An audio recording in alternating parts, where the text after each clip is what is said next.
John, एक और चीज़ जो इसमें थोड़ा डिफरेंट है वो ऑब्वियसली दीगर मुस्लिम ममालिक के ऊपर जो या उनके वहाँ पे जो फौजी अड्डे हैं अमेरिकन के, उसको हिट करना।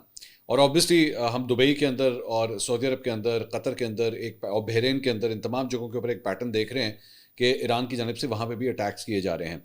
अब पहले तो ये बात कही जा रही थी कि ये सिर्फ और सिर्फ अमेरिकी फौजी अड्डों तक महदूद है, लेकिन उसके बाद हमने एयरपोर्ट्स के ऊपर हमने देखा है कि वहाँ पे भी अटैक्स हुए हैं। दुबई एयरपोर्ट के ऊपर अटैक्स हुए, वहाँ पे फ्लाइट ऑपरेशंस जो हैं वो बंद करने पड़ गए।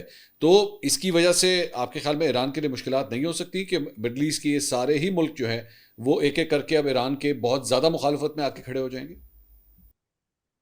देखिए, आई थिंक पर्सनली मेरा मेरा पर्सनल ओपिनियन है, बहरहाल ईरान ऑफिशियल्स आपको जो भी बयान दें, ईरान को आई थिंक परवाह नहीं है इन चीज़ों की। इनके हालात वैसे भी कोई मुसलमान ममालिक जो बरादर मुसलमान ममालिक गल्फ कंट्रीज हैं उनके साथ कोई हालात अच्छे नहीं रहे पास्ट में भी।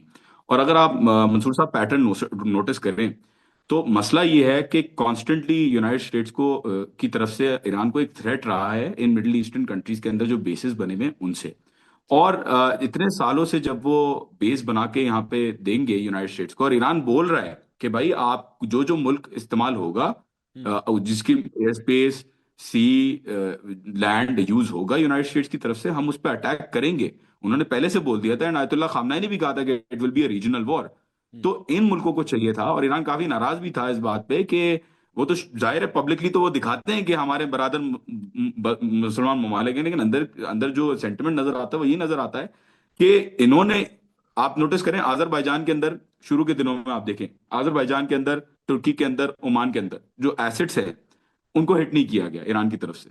सो they are not indiscriminately bombing each and every place that they find is valuable to the United States. ठीक है। टोमाहॉक मिसाइल्स, जहां तक मेरी मालूमात है, अब इस पे कितनी फैक्ट चेकिंग है तो बाद में पता चलेगा जब व्हेन डस्ट सेटल्स।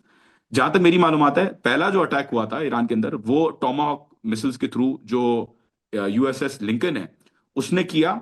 और वो फिर जाके काफी 1,000 किलोमीटर, 1,500 किलोमीटर के करीब जो है उसने रिट्रीट किया।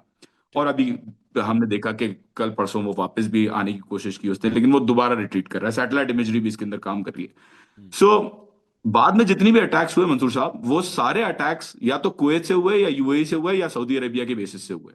ठीक और है। आपको अगर यकीन नहीं आ रहा इस चीज पे, तो आप चेक कर सकते हैं, before the war happened, United states ने यूएसएस लिंकन को भेजने के बाद, और जब जब जेरल्ड आर फोर्ड की अनाउंसमेंट हो रही थी उस टाइम पे, बहुत सारे F-35 थंडर्स, EA-18 सेंट्रीज, ग्राउलर्स और 28 रिफ्यूलर्स जो हैं वो मूव किए थे मिडिल ईस्ट के अंदर।